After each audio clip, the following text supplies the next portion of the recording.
Greetings everyone, Joe Davis again from Southern New Hampshire University, Justice 224 Legal Research Methods. Today we're going to discussion. We're going to talk about discussion 3-1. First thing I would recommend you do with any of these is to break the question down to make sure you understand all of the parts. In this case there are 3 parts. In your initial post, explain and justify the steps you would take to create a list of questions in order to help you solve a legal problem or question. So you're going to come up with a list of questions, okay?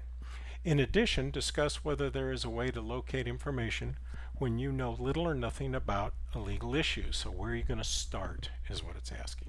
Provide examples where appropriate. Then the fourth part is one that you save until you reply back to your peers when someone else has posted, and in your reply you're going to point out potential conflicts or pitfalls in it, and then support your position with relevant research. So okay, we'll break this answer down, and you need to determine first if it is a civil issue or a criminal issue or both. We're not dealing with civil issues in this particular course, so we're looking only for the criminal issues. The next is whether the issue is substantive or procedural. Substantive is the violation of law. It's the penal code, probably in most states, so if you break into a house, it's burglary or breaking in, or you steal somebody's property, it's theft. Okay, that's a substantive law. Procedural law really deals with the rules of the game. How is the game played? And in this case, it may be admission of evidence, something like that, that whether it was fruit of the tainted tree, as it's called, illegally obtained. An issue can be both substantive and procedural, and as I was trying to think of some simple enough examples out of our case study from the final project, we have the case where the police identify Victor, follow up to his home, and his mother answers the door. Gee, is Victor here? And Mom says, no, gosh, I don't think he is. Okay, Mom just committed a crime, and that's a substantive act, substantive law. She has either aided and abetted or harbored, lied to the police, any of those types of violations of law.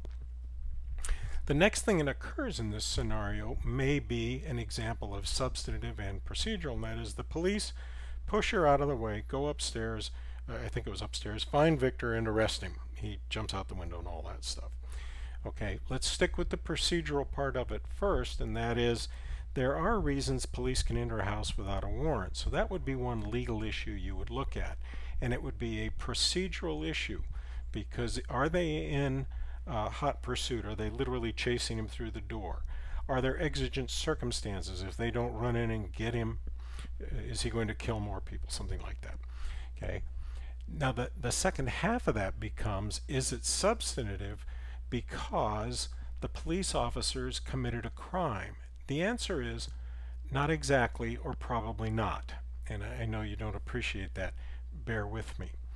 When the police officers, she says, don't come in, and they go, okay, we will, and they come in without a warrant, without exigent circumstances, without being in hot pursuit, they perhaps have violated both Victor and his mother's civil rights. So what happens is the penalty, if you will, for that illegal search is that the evidence can't be used. To make it a crime, and that's procedural, to make it a crime, a substantive issue, you would have to research the U.S. codes and determine if it was a violation of civil rights. I'm here to tell you that's a fairly complicated legal issue to research, and if you're just dying to do it, boy, more power to you. You'll burn up 10 or 12 hours on that. I mean, it's just not a look it up, read it, and answer it issue. You can't just say, oh, the Fourth Amendment. No, no. So that would be an example of substantive and procedural. So you want to figure out the area of law you're researching. After that, you determine the criminal or civil. Then you want to know if it's state or federal and how to get more specific. How are you going to do this? You're going to use law libraries, of course, online, most of you, and you're going to search particular subjects. If you're struggling, in the text on pages 58 to 60, there's what's called Statsky's cartwheel approach to help you come up with ideas. It's just a way to generate ideas and thinking. Okay, so then the next step would be, and you don't necessarily need to use that. That's there as a tip. Next step would be to identify possible resources that will help you find your research. And so you can do that with the Cornell Law, nolo.com, Justia, any of those kinds of resources. Ask yourself if you're looking for a general overview of the law, because the research method that you select will probably not be the same for every legal issue, because you're going to need different information. If you happen to be a police officer, you may already know about attempted murder. If you're not a police officer and you don't have knowledge, you're going to have to build some knowledge about assault with a deadly weapon or brandishing or attempted murder. So you're going to do perhaps more general overview in a legal encyclopedia.